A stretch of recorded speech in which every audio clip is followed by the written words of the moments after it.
Perhatikan tangan saya.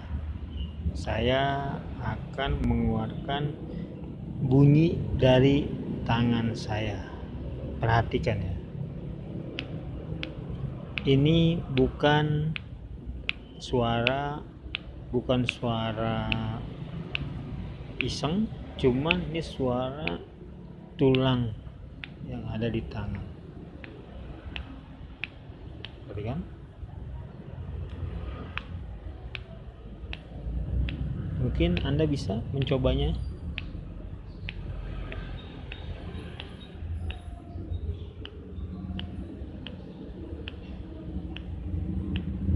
Oke, banyak sekali suaranya yang berasal dari tangan saya ini.